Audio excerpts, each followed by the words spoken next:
வாழ்க வளமுடன். 10ஆம் வகுப்பு சமூக அறிவியல் பாடத்தில் இன்றைக்கி பார்த்தீங்கன்னா ஒரு சில மாவட்டங்களில் முதல் திருப்புதல் தேர்வு இன்றைக்கு நடைபெற இருக்கிறது. நிறைய மாவட்டங்கள் இனிமேல் தான் ஆரம்பிக்கும். பொங்கலுடைய விடுமுறைக்கு அப்புறம் முதல் திருப்புதல் தேர்வு ஆரம்பிக்கும். ஸோ நிறைய மாணவர்கள் எனக்கு ஃபோனில் தொடர்பு கொண்டு செல்ஃபோனில் தொடர்பு கொண்டு கேட்கக்கூடிய கேள்வி, 8 மதிப்பெண்கள் எதை படிக்கிறது அப்படின்னு ஒரு டவுட் கேட்காங்க. ஸோ ஏற்கனவே நான் இன்றைக்கு 7 மணிக்கு, இன்று மாலை 7 மணிக்கு லைவ் ப்ரோக்ராம் கொடுக்க இருக்கிறேன். ஸோ மறக்காமல் நம்முடைய YouTube channel GMS Shanmuga way to success YouTube சேனலை பாருங்கள். 7 மணிக்கு லைவ் ப்ரோக்ராம். அனைத்து மாணவர்களும் நீங்கள் என்னென்ன சந்தேகங்கள் உங்களுக்கு இருக்கோ அதை நீங்கள் உங்களுடைய கமெண்ட் பாக்ஸில் தெரிவிக்கலாம். நான் அதுக்கு பதில் தர இருக்கிறேன். ஸோ கண்டிப்பாக 100 மதிப்பெண்கள் வாங்க முடியும். அதே மாதிரி நான் ஃபெயிலாக போயிடுவேன் சார், எப்படி பாஸ் பண்ணுறது, அந்த டவுட்டும் கேட்கலாம். அதுக்கும் நான் என்னென்ன கேள்விகளை படிக்கணும் அப்படிங்கிறது உங்களுக்கு நான் சொல்ல இருக்கிறேன். ஸோ மறக்காமல் 7 மணிக்கு லைவ் ப்ரோக்ராமை பாருங்கள். ஸோ இந்த பதிவு என்ன அப்படின்னா, இந்த 8 மார்க் அதான் இன்றைக்கி 100க்கு 100 வாங்கக்கூடிய பிள்ளைகளுக்கு ரொம்ப ஒரு என்ன சொல்லலாம், எப்படி வாங்குறது அப்படின்னு தெரியாமல் இருக்காங்க. எது வரும் அப்படின்னு எல்லாத்தையுமே படிக்கணுமா, புக்கு இன்சைட்லேருந்து வருமா, எந்த பகுதியை படிக்கிறது அப்படின்னு நிறைய மாணவர்களுக்கு ஒரு சந்தேகம் தான். 8 மார்க்கை பொறுத்தளவு 44வது கேள்வி, 43வது கேள்வி. 43 8 மார்க் தான், 44 8 மார்க் தான். 43வது கேள்வி அப்படிங்கிறது எழுதக்கூடிய கேள்வி. 44 வரைபட பயிற்சி நான் போன வீடியோவில் உங்களுக்கு கொடுத்துருந்தேன். வரைபட பயிற்சி இந்தியா கேட்கலாம் அல்லது தமிழ்நாடு கேட்கலாம். இப்போ இந்த 43வது கேள்வி எழுதக்கூடிய கேள்வி. என்னென்ன கேள்வி படிக்கலாம் மாணவர்களை, நான் இப்போ சொல்லக்கூடிய ஒரு 10-15 கேள்வி சொல்லுவேன். என்னடா சார் இவ்வளோ சொல்கிறாரே நினைக்கக்கூடாது. நீங்கள் இதை படித்தால் 5 மதிப்பெண் வினாக்களையும் அட்டன் பண்ணிடலாம். அதனால் படிக்கிறது என்றைக்குமே வேஸ்ட் ஆகாது. படிக்காமல் விட்டு அது கேட்டால் தான் கஷ்டம். அதனால் கூடுதலாக படிச்சுக்கோங்க. ஏன்னா நான் சொல்கிறது 100 மதிப்பெண்களை வாங்கக்கூடிய மாணவர்களுக்கு, சரிங்களா? அதனால் கண்டிப்பாக நீங்கள் படிச்சிருவீங்க. முதல்ல உங்கள் மேலே நீங்கள் நம்பிக்கை வைங்க, கண்டிப்பாக படிச்சிடலாம், சரிங்களா? ஃபஸ்ட்டு கேள்வி அப்படிங்கும்போது, முதல் உலகப்போர் ஏற்பட காரணங்கள். இந்த கேள்வி ரொம்ப ரொம்ப முக்கியமான கேள்வி. முதல் உலகப்போர் ஏற்பட காரணங்கள் இந்த கேள்வி. அடுத்து 2ஆம் உலகப்போரின் விளைவுகள், ஜெர்மனியோடு தொடர்புடைய வெர்சைல்ஸ் உடன்படிக்கையின் சரத்துக்கள், பன்னாட்டு சங்கம் தோல்விக்கான காரணங்கள், சரிங்களா? அடுத்து பார்த்தீங்க அப்படின்னா, இந்த காந்தியடிகளை மக்கள் தலைவராக உருமாற்றம் செய்த நிகழ்வு, அது பெரியார் பெண்களுக்காக என்னென்னலாம் பாடுபட்டார், பெரியார் பெண்ணியவாதின்னு சொல்லி 2 மார்க்கில் இருக்கும். அதே மாதிரி அந்த பாடத்தில் 5 மார்க் வரும், பெரியார் பெண்ணியவாதி அந்த இது. அடுத்து பார்த்தீங்க அப்படின்னா, இமயமலையின் உட்பிரிவுகள் முக்கியத்துவம், இது புவியியலில் வரும். முதல் சொன்னது வரலாறு, அடுத்து புவியியல். அடுத்து பார்த்தீங்க அப்படின்னா, இந்த 19ஆம் நூற்றாண்டில் 9ஆம் நூற்றாண்டில் 19 நினைக்கிறேன், 19ஆம் நூற்றாண்டில் சீர்திருத்த இயக்கங்கள் நடைபெறுவதற்கு இட்டு சென்ற சூழ்நிலைகளை விவாதிக்கும். இது 8 மார்க் கேள்வியில் ஒரு மாவட்டத்தில் கடந்த ஆண்டு கேட்டிருக்காங்க, ஃபஸ்ட் டிவிஷன் டெஸ்ட்டில், சரிங்களா? ஸோ இந்த மாதிரி கேள்விகளுக்கு அதிக முக்கியத்துவம் கொடுங்க. அடுத்து பார்த்தீங்க அப்படின்னா, பெண்கள் மேம்பாட்டிற்கு 19ஆம் நூற்றாண்டு சீர்திருத்தவாதிகள் ஆற்றிய பங்கு, இது ஒரு மாவட்டத்தில் கேட்டிருக்காங்க 8 மார்க்கில். அடுத்து ரொம்ப ரொம்ப முக்கியமான கேள்வி, அதாவது 1857ஆம் ஆண்டு அந்த கிளர்ச்சியினுடைய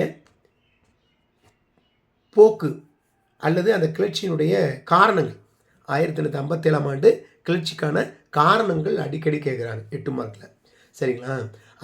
அதுக்கு அதை விட ரொம்ப முக்கியம், வரலாறில் ஐநா சபையினுடைய அமைப்பு மற்றும் செயல்பாடுகள் 8 மார்க்கில் ஒரே கொஸ்டினாக கேட்டுருவாங்க. சில கொஸ்டின் பார்த்தீங்கன்னா சப்ரிவேஷன் கேட்பாங்க, ஒரு இதுக்கு 4 மார்க்கு, இன்னொருதுக்கு 4 மார்க்கு, அல்லதுன்னு கொடுத்து இன்னொரு பெரிய கேள்வி கேட்பாங்க. சொல்கிறது புரியுதுங்களா? மோஸ்ட்லி பார்த்தீங்கன்னா வரலாறு மற்றும் புவியியலிருந்து தான் இது வரைக்கும் வந்துக்கிட்டு இருக்குது, சரிங்களா? அப்போ குடிமையல் பொருளியல் கேட்க மாட்டாங்களா? கேட்கறதுக்கு வாய்ப்புகள் இருக்குது. சப்ரிவேஷனாக கொடுத்தா நீங்கள் அட்டன் பண்ணி தான் ஆகணும். ஆனால் பயப்படாதீங்க, 5 மதிப்பெண் வினாக்கள் நல்லா படிச்சிட்டிங்கன்னா கண்டிப்பாக நீங்கள் என்ன பண்ணலாம், 8 மார்க் கொஷினை அட்டன் பண்ணிடலாம், சரிங்களா? அடுத்து கேள்வி அப்படிங்கும்போது, ஜெர்மனியோட தொடர்புடைய சொல்லிட்டேன், இமயமலையுடைய உட்பிரிவுகள் முக்கியத்துவம் 2 சேர்த்து கேட்பாங்க. அடுத்து பார்த்தீங்கன்னா, தமிழ்நாட்டினுடைய சமூக மாற்றங்களுக்கு ஈவேரா பெரியாரின் பங்களிப்பு மதிப்பீடு செய்க, இதுதான் நான் சொன்னேன். பெரியாரை பற்றி ஒரு கேள்வி சொன்னால் இந்த கேள்வி தான். அடுத்து காந்தியடிகளுடைய சட்டமறுப்பு இயக்கத்தை பற்றி விவரிக்கவும். சட்டமறுப்பு இயக்கம் தெரியுங்களா? 1930 சபர்மதி ஆசிரமத்திலேருந்து தண்டி யாத்திரை, தண்டி முடிய 78 பேரோட காந்தி வந்தார் அப்படி சொல்லி பார்த்தோம். ஸோ அந்த கேள்வி ரொம்ப முக்கியமான கேள்வி. அடுத்து சொல்கிறதா இருந்தால் இந்த இந்தியாவின் மான்செஸ்டர் மும்பை அழைக்கப்பட காரணம் செறிந்து பருத்தி நெசவாளிகள் செறிந்து காணப்படுவதற்கான காரணம். இந்த கேள்வி அதிகமாக படித்து வச்சுக்கோங்க. நகரமயமாக்கம் என்றால் என்ன, அது அதனுடைய தாக்கங்கள் என்ன, இந்த கேள்வி முக்கியத்துவம் கொடுக்கலாம். அடுத்து காடுகளின் வகைகள், மண் வகைகள். ஒரு மாவட்டத்தில் கேட்டிருக்காங்க இந்திய சாலைகளை பற்றி விவரி அப்படின்னு கேட்டிருக்காங்க 8 மார்க்கில். அப்போ அந்த மாவட்ட சாலைகள், மாநில சாலைகள், தேசிய சாலை, இந்த மாதிரி கேள்வி இருக்குல்ல, கிராம சாலைகள். ஸோ இதை நல்லா படித்து வச்சுக்கோங்க. இது யார் யார் போடுவா, எங்கெங்கே பகுதியில் இருக்குது, இது எவ்வளோ கிலோமீட்டரில் இருக்குது. ஸோ இதெல்லாம் நீங்கள் நல்லா படித்து வச்சுக்கோங்க. என்னை பொறுத்தளவு இந்த மாதிரி 5 மார்க்குக்கு அதிக முக்கியத்துவம் கொடுங்க. 5 மார்க் படித்தாலே 8 மார்க் படிச்சிடலாம். அதனால தான் நான் 5 மார்க்னு சொல்கிறேன். சரிங்களா? பன்னாட்டு சங்கம் தோல்விக்கான காரணங்களை சப்ரிவேஷனில் கொடுத்துருந்தாங்க. முதல் உலகப் ஏற்பட காரணம், 2ஆம் உலகப் போரின் விளைவுகள். சரிங்களா? அது மாதிரி தமிழ் மறுமலர்ச்சி கட்டுரை வருக, நீதி கட்சியின் சாதனைகள். இது அடிக்கடி கேட்கறதுக்கு வாய்ப்புகள் இருக்குது. நீதி கட்சியின் சாதனைகள், ஐநாவினுடைய அமைப்பு மற்றும் செயல்பாடுகள். இதுக்கு அதிக முக்கியத்துவம் கொடுத்து படிங்க. படித்ததெல்லாம் வேஸ்ட் ஆகாது. நான் இப்போ சொன்ன கேள்விகளில் நிறைய கேள்வி 5 மதிப்பெண் வினாக்களில் வந்துடும்.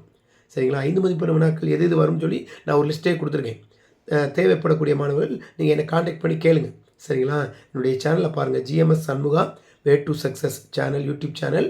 இது 10ஆம் வகுப்பு சமூக அறிவியல் பாடத்துக்குன்னே பிரத்யேக படைப்புகள் இதில் இடம்பெற்றிருக்கு. கண்டினியூவாக பாருங்கள். சேனலுக்குள்ளே போனாலே பிளேலிஸ்ட் இருக்கும், அதில் தனித்தனியாக கொடுத்துருக்கேன். உங்களுக்கு தேவையானது ஃபுல்லாக காலக்கோடு, இந்திய வரைபடம், உலக வரைபடம், வேறுபாடு கொஷின் எல்லாமே கொடுத்துருக்கேன். ஸோ நீங்கள் கண்டிப்பாக அதை பாருங்கள். முடிந்த அளவுக்கு டவுட்னால் என்னை கமெண்ட்ஸ் பாக்ஸில் தெரிவிங்க. கண்டிப்பாக நான் அதை பார்த்து விளக்கம் கொடுப்பேன். ஸோ இந்த 8 மதிப்பெண் வினாக்களுக்கு அதிக முக்கியத்துவம் கொடுங்க. லாஸ்ட் இயர் பார்த்தீங்கன்னா இந்த தீபகற்ப பீடபூமிகள் பற்றி கேட்டிருந்தாங்க.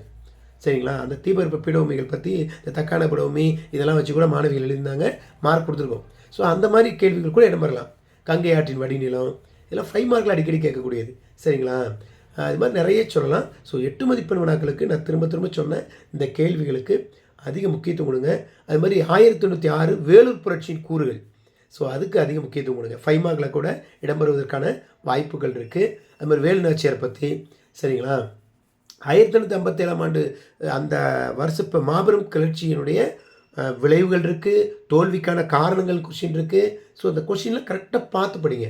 புக் பேக் பின்னாடி இல்லாட்டினாலும் உங்களுக்கு எக்ஸ்ட்ரா கூடுதல் வினாக்களில் கொடுத்துருப்பாங்க.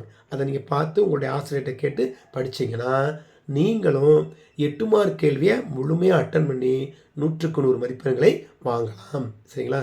ஸோ இன்று நடைபெறக்கூடிய தேர்வில் அதிக மதிப்பெண்களை பெற வாழ்த்துக்கள். கண்டிப்பாக நீங்கள் 100 மதிப்பெண்களை வாங்குவதற்கு நம்முடைய GMS Shanmuga way to success YouTube channel உறுதுணையாக இருக்கும். நல்லா படிங்க, நிறைய மதிப்பெண்கள் வாங்குங்க. 100க்கு 100 மதிப்பெண்கள் வாங்கி உங்களுக்கும், உங்களுடைய பள்ளிக்கும், உங்களுடைய வீட்டிற்கும் பெருமை சேருங்க. நன்றி, வணக்கம்.